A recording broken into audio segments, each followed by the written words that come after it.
சொத்து குவிப்பு வழக்கில் சசிகலாவுக்கு 4 ஆண்டுகள் சிறை தண்டனை வழங்கி உச்சநீதிமன்றம் உத்தரவிட்டுள்ளது.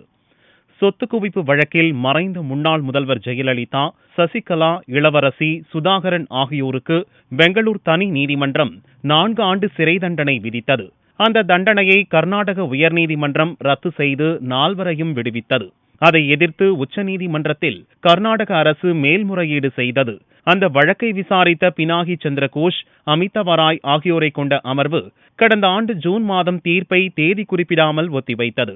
அந்த வழக்கில் செவ்வாயன்று நீதிபதிகள் தீர்ப்பு கூறினர். கர்நாடக உயர்நீதிமன்ற தீர்ப்பை ரத்து செய்த நீதிபதிகள் சசிகலா, இளவரசி, சுதாகரன் ஆகியோரை குற்றவாளிகள் என அறிவித்தனர். விசாரணை நீதிமன்ற தீர்ப்புப்படி சசிகலா, சுதாகரன், இளவரசி மூவருக்கும் 4 ஆண்டு சிறை தண்டனை விதித்து நீதிபதிகள் தீர்ப்பு கூறினர்.